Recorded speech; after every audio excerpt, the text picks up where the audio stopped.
Hey, I'm Jason, and this is Supply and Demand Daily, where I tell you what we learned about the economy today.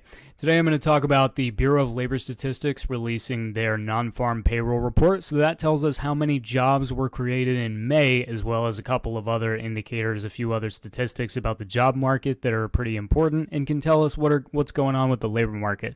So we're going to talk a little bit about that, and then I'm going to go over the ISM Services Index. So a couple days ago, I went over the ISM Manufacturing Index. By the way, ISM stands for Institute for Supply Management, and these indices are basically general business conditions indices that are based on surveys of purchasing managers. So they're often called PMIs, which stands for Purchasing Managers Index.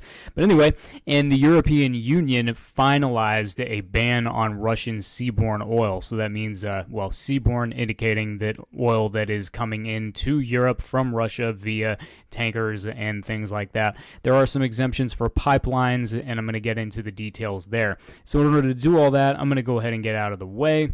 And we're going to start with the non-farm payroll report. So what I'm showing here is the total number of jobs, so total employment in the economy, excluding agriculture. So total non-farm employment, and that is signified by the yellow line, and then the blue dashed line is the December 2019 level, which I think is a pretty useful benchmark for for trying to determine the progress of the job market, trying to determine the progress of the economy coming out of the pandemic and lockdown-induced recessions. So how are we doing on that metric? Well, as compared to December of 2019, we are about 107,000 jobs shy of the level that we saw in December of 2019, and we had an increase of 390,000 jobs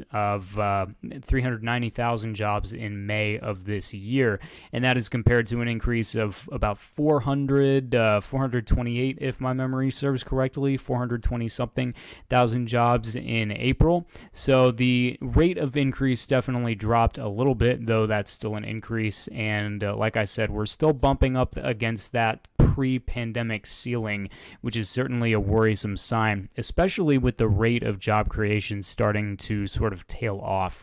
So that is definitely an interesting development. But the next thing that I want to look at is the number of people employed part-time for economic reasons. Now, the way that the BLS does this, the way that they compile these statistics, is they have a sample of people that they send this survey out to, and then they will base their population estimates on that information. And so what this particular survey question says is how many people are working a part-time job even though they would prefer to work a full-time job, and the reason that they are not is because they don't necessarily have a good option for a full-time job. And this is sort of a leading indicator of what the unemployment rate and of what total employment is going to do, because when you have really robust and strong job growth, you tend to get more full-time jobs added to the roster. You get more full-time employees added to the roster. And so what this chart is telling us, again, I have the blue dashed line signifies December of 2019, the level that was seen in that particular month.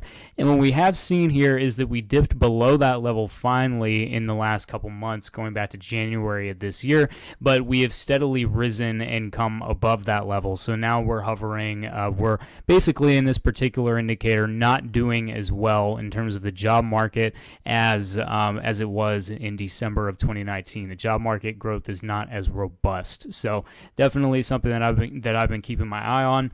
And then the next thing that I want to go to is the labor force. So the reason that I don't report on or pay attention to the unemployment rate is because the unemployment rate is a function both of the number of jobs created as well as the labor force. Because back in 1994, the Bureau of Labor Statistics started calculating the labor force differently. They began kicking out any respondent to the survey who had not actually looked for a job in the last 4 months. So even if the person was willing and available to work, and maybe they had just applied for every job they thought that they would be eligible for in the last 4 weeks, and there hadn't been any new postings, which is certainly possible, those people are now kicked out of the labor force entirely. So in order to come to a good conclusion about what's going on in the job market, you can't just look at the number of jobs created. You also have to look at the strength or the improvement in the number of workers in the labor force, which is the number of people who are employed, but also the number of people who are considered looking for work. So if somebody hasn't looked for a job in the last 4 weeks, then they're no longer considered into this number. And so when people leave the labor force, that means that they have both been unemployed for that length of time or even longer, and that they are no longer looking for work, which means their prospects are so bad that they don't find it to be worth their time. So it's definitely something to pay attention to. And we, in terms of labor force, as far as that particular indicator goes, we're 257,000 jobs shy of where we were in December of 2019, as signified by the blue line.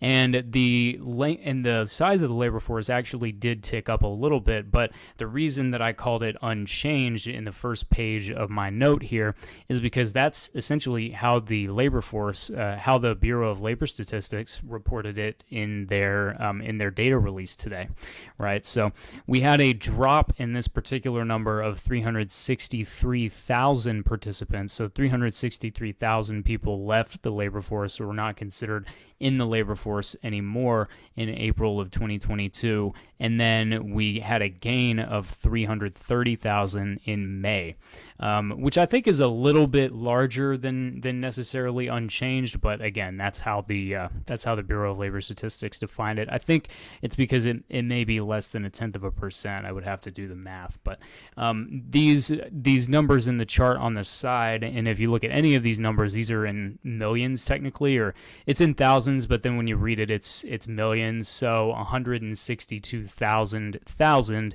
is 162 million. So that's how those numbers work. Now, as far as the services creating industries out there, as surveyed by the Institute for Supply Management, we've been on a steady decline going all the way back to September, October of 2021. So this is the General Business Conditions Index. So we're sitting at a level of 55.9, which, to put that in a sentence, means that of all of the purchasing managers in the services sectors that have been surveyed by the ISM that month, there were 55.9% responding that their business conditions were improving, right? And then the rest were either saying that their business conditions were worsening or that they had stayed the same. So a number above 50% indicates expansion as far as the economy goes, as far as the service sector goes, and a number below 50% indicates contraction. So that's what's going on there. And this is the lowest PMI reading for services since February of 2021. Okay, and to put that in context a little bit, in February of 2021, the most populous state in the U.S. had just barely started to reopen their economy after the COVID lockdowns. So they had just started in January 31st to reopen, and it was not until April that they actually released a comprehensive plan to open all of their, the majority of their economy by July. So that's where we were in February 2021. Not exactly a great benchmark. And then the other thing that I pay attention to in these PMIs is employment. So again, this is to look at this over and above. So a number over 50% indicates that employment is growing in the majority of these industries and the majority of these companies that are surveyed, and a number below 50% indicates that there is not employment growth in the majority of these companies that are surveyed. So it's kind of been flirting with this 50% number for the last few months now. It's hovering around it rather than decidedly moving up or down. Definitely something to pay attention to. And then correlating with the General Business Conditions Index, of which again was 55.9, we have the business activity and the new orders indices, which have basically followed a very similar pattern. So they reached basically a peak in September, October 2021, and have been kind of on a downward trend ever since. So definitely something to keep your eye on there, or keep my eye on there, so that I can tell you about it. And then the European Union has gone ahead and moved forward with a comprehensive ban on Russian oil imports, specifically the kind that come to Europe via the ocean. So we're talking about the type of oil that gets transported on a tanker rather than a pipeline. And there's been a lot of countries, or not a lot of countries, but there's been an exemption made for pipeline transported crude oil, which is especially true for Hungary, which has demonstrated that it has an exceptional need for Russian oil just in order for its people to be able to do their thing, make their stuff, and all that kind of good stuff, all of that commerce thing, all those commerce things that we like. So for crude oil, that is the black stuff that comes out of the ground, this ban will take effect in the next 6 months. That's when it will be finally phased in. And then for refined products, your gasoline and distillates, kerosene, things like that, that will be over the course of the next 8 months.